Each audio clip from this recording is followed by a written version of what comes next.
This channel does not promote any violent, harmful, or illegal activities. All content provided by this channel is meant for an educational purpose only. একদম আপনারা শুনলেন, তারা কিন্তু স্পষ্টতই বলছেন যে আন্দোলনে তারা অনড় থাকবেন যতক্ষণ না তিলোত্তমা খুনের ঘটনার কোনো বিহিত তারা দেখছেন, ততক্ষণ তারা তাদের আন্দোলন চালিয়ে যাবেন।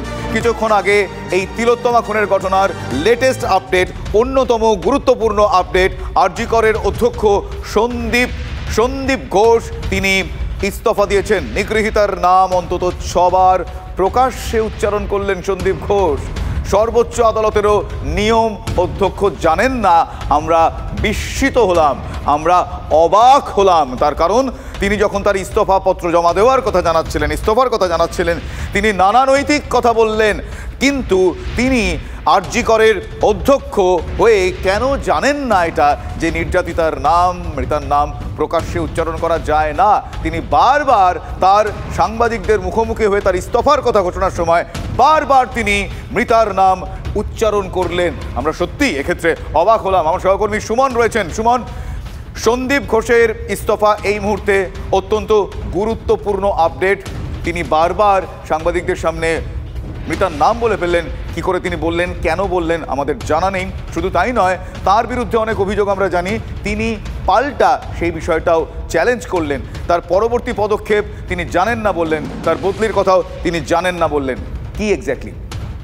দেখো শুভজিৎ, প্রথমেই বলে দিই তোমাকে, তিনি যখন আজকে সংবাদ মাধ্যমের মুখোমুখি হলেন তখন তিনি একেবারেই কনফিডেন্ট ছিলেন। প্রত্যেকটা প্রশ্নের উত্তর তিনি কনফিডেন্টের সাথে দিয়েছেন। কিন্তু এই কনফিডেন্সটাকে এটা বোঝালো না যে যেখানে এত বড় একটা ঘটনা ঘটে গিয়েছে তার কলেজে, তার হাসপাতালে, সেখানে সাধারণ মানুষ থেকে পশ্চিমবঙ্গ সরকার, ভারত সরকার বারবার এগুলো প্রচার করে যে এইরকম ঘটনার ক্ষেত্রে মৃতার নাম বা তার পরিবারের কারোর নাম প্রকাশ্যে আনা যায় না। আমরা সাংবাদিকরা সে কথা জানি, সাধারণ মানুষও সে কথা জানেন। তাই তুমি দেখবে ফেসবুকেও নাম কেউ সম্প্রচার করছে না, কেউ লিখছে না। এখানে একজন অধ্যক্ষ হয়ে, একজন দায়িত্বশীল নাগরিক হয়ে তিনি কি করে এই নাম প্রকাশ্যে আনলেন? কেন তার মুখে একবারও বাঁচলো না এই নাম উচ্চারণ করার আগে? এতে তো তিনি মৃতার পরিবারকে এবং তার সহযোগীদের সমস্যার মুখে ফেললেন। এই দায়ভার কে নেবে? তিনি তো পদত্যাগ দিয়ে দায় সারলেন। এরপরে যে কনসিকুয়েন্সেস গুলো ফেস করতে হবে মৃতার পরিবারকে, যে কারণে কথা আমরা বলছি যে এই খবর চাউর হবে, যেখানে তিনি সরাসরি সম্প্রচার লাইভে, চ্যানেলের লাইভে এই কথাগুলো বলছেন, সেখানে তার ডাক্তারি, তার এতদিনের অভিজ্ঞতা কিচ্ছু কি আটকালো না? কেন তিনি এতবার নাম করলেন মৃতার? কেন তার মাথায় এই কথাটা এলো না?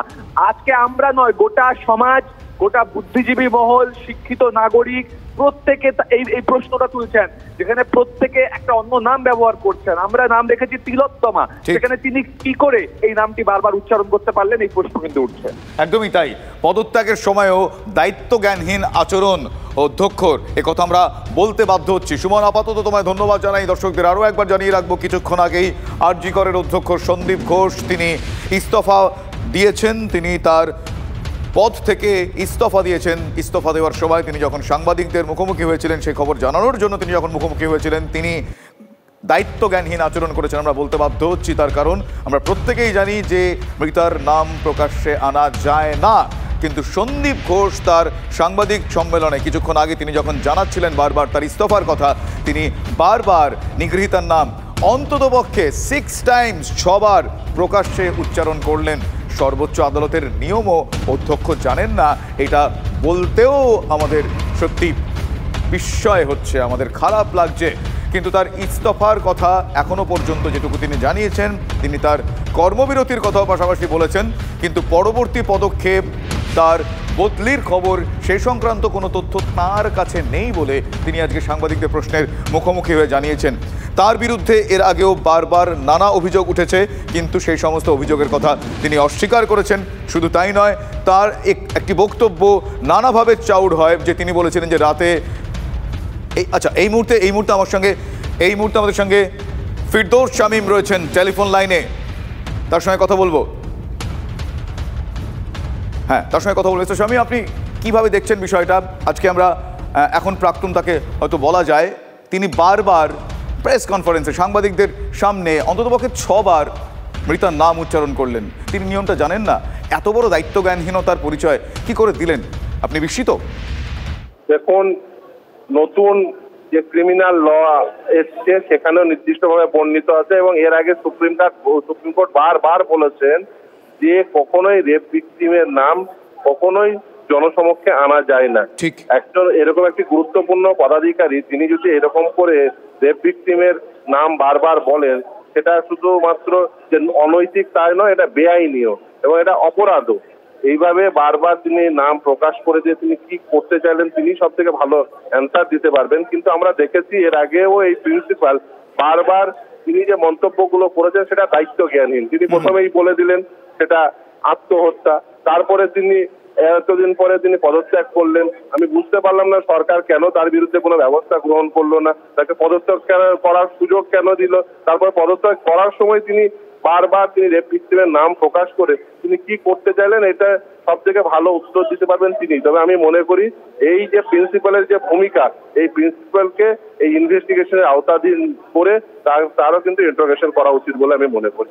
অনেক ধন্যবাদ, অনেক ধন্যবাদ। আমরা কথা বলছিলাম আইনজীবী ফিরদৌস শামীমের সঙ্গে। তিনিও আমাদের মতোই অবাক হয়েছেন, বিস্মিত কিভাবে সন্দীপ ঘোষ তিনি দায়িত্ব জ্ঞানহীনের মতো বারবার রেপ ভিকটিম মৃতার নাম ঘোষণা করলেন। তিনি নিয়ম জানেন না একজন অধ্যক্ষ হয়ে, কি করে সেটা সম্ভব আমরা বিস্মিত। শুধু তাই নয়, এই গোটা বিষয়টা নিয়ে তার ইস্তফাপত্র তিনি জমা দিতে চলেছেন। আমরা কিছুক্ষণ আগেই সে খবর আপনাদের জানিয়েছি।